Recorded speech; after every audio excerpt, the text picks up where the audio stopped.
संस्कृति के आचार विचार, नैतिक एवं आध्यात्मिक मूल्यों को सहेजने व प्रसारित करने का कार्य कर रही है।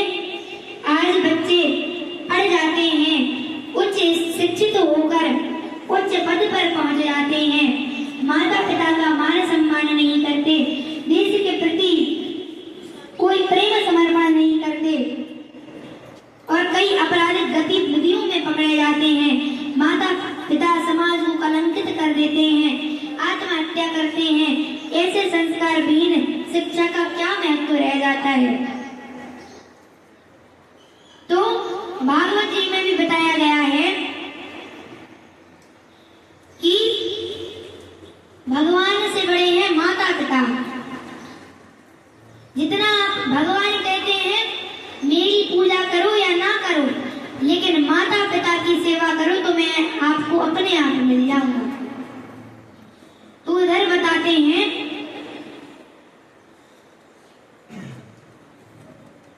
कि शिक्षा का क्या महत्व रह जाता है। इसलिए सभी अभिभावकों व समाज से आग्रह करती हूँ कि स्थानीय जो सरस्वती शिशु मंदिर विद्यालय है वह अपने बच्चों को पढ़ाएं। भक्ति शक्ति देश प्रेम नैतिक व आध्यात्मिक दृष्टि से सशक्त कर शिक्षित जिम्मेदार और सुयोग्य उपयोग्य नागरिक बनाएं। और कि एक सच्ची बात है, छोटी सी बात है, माँ बाप के बिना क्या मेरी औकात है। और हजारों मुश्किलें बस अकेले सकच पर हार नहीं जिसके सिर पर माँ बाप का हाथ है।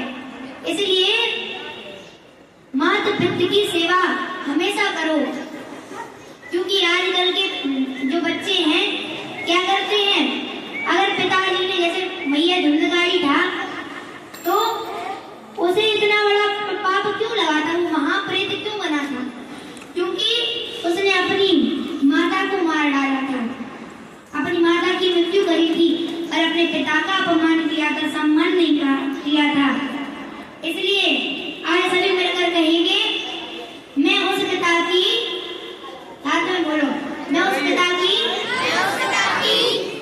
संतान हूँ जिसने तकदीर से नहीं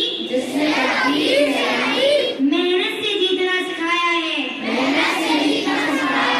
और हालात के आगे कभी झुकना नहीं सिखाया है। इसलिए सबसे पहले अपने माता पिता की बोलिए अपने माता पिता की। इसलिए कहते हैं माता पिता की सेवा जरूर करो, क्योंकि माँ एक ऐसी बैंक बैलेंस है जहाँ आप हर भावना को, हर दुख को जमा कर सकते हैं, और पिता एक ऐसे क्रेडिट कार्ड है कि उसकी जेब में एक रुपया भी ना हो और आपने कह दिया कि पिताजी मुझे ये चाहिए तो दिलाते हैं। हाँ में जवाब दीजिए, जिन्हें जिन्हें दिलाते हो तो दिलाते हैं ना। तो उनकी भावना का भी आपको सम्मान करना चाहिए, कभी अपमान नहीं करना चाहिए, क्योंकि आजकल के बहुत बच्चे होते हैं पढ़ाई में मन नहीं लगता है, कहीं कुछ कर रहे हैं, तो उनकी भावना का अपमान कभी नहीं करना। जिस पिता ने तुमको पाला है उसके दिल को दुखाना ना चाहिए,